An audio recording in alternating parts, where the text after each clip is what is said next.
लाडक्या बहिणींच्या खात्यामध्ये जमा होणार आहे। महिला आणि बालकल्याण मंत्री आदिती तटकरे यांनी ट्विट करत ही माहिती दिली आहे। निधी वितरण प्रक्रिया आजपासून सुरू होणार असल्याचं त्यांनी म्हटलेलं आहे।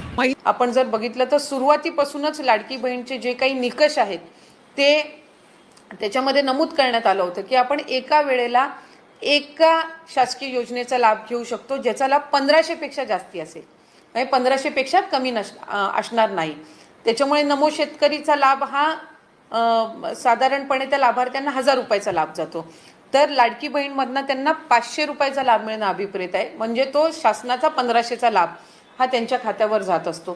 त्यामुळे साधारणपणे नमो शेतकरीचा आम्ही जानेवारी महिन्यापासून ते इम्प्लिमेंटेशन सुरू केलं, म्हणजे त्या लाभार्थ्यांना 1500च्या ऐवजी तिथे 500 लाडकी बहीण आणि 1000 नमो शेतकरी अशा पद्धतीनं झालं। त्याच्यानंतर आम्हाला आणखीन काही विभागाचे त्या ठिकाणी अभिप्राय प्राप्त झाले। आज माहिती व तंत्रज्ञान विभागाने IT विभागाने जो काही डेटा दिलेला आहे तो साधारणपणे चंक आहे, 26 लाखाचा तो चंक आहे। आता 2,63,00,000 जे काही रजिस्ट्रेशन झालंय याच्यातले साधारणपणे आमच्या छाननीमध्ये जी विभागाने छाननी केली होती सुरुवातीपासून त्याच्यामधना जो लाभार्थ्यांचा आकडा होता जो 3-4 महिन्यासाठी स्टेबलाइज होता हा 2,47,00,000 होता। याचा अर्थ असा की 2,63,00,000 रजिस्ट्रेशन झालं होतं।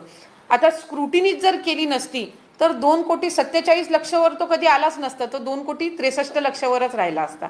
त्याच्यामुळे ते साधारणपणे स्क्रुटिनी ही आमच्याकडून चालू होती। प्रत्येक विभागाकडून डेटा यायला हा साधारणपणे 2-4 महिन्याचा कालावधी लागत असतो। 26 लाखाचा जो डेटा आमच्याकडे आता प्राप्त झालेला आहे हा जनरल डेटा आहे। याच्यातले असे काही लाभार्थी असतील जे आमच्या पहिल्या स्क्रुटिनीमध्ये सुद्धा त्या ठिकाणी वगळले गेलेले आहेत। काही लाभार्थी असे त्या ठिकाणी असतील की ज्यांचे त्यावेळेला बँक अकाउंट्स नव्हते म्हणून घरातल्या एका व्यक्तीचं त्यांनी बँक अकाउंट दिलेलं असेल, म्हणजे एखादी महिला जिचं कदाचित त्यावेळेला स्वतंत्र बँक अकाउंट नसेल म्हणून तिने तिच्या पतीचं किंवा घरातला जो काही भाऊ असेल किंवा घरातला पुरुष असेल ज्याचं बँक अकाउंट असेल त्याचे डिटेल दिले असतील, त्यामुळे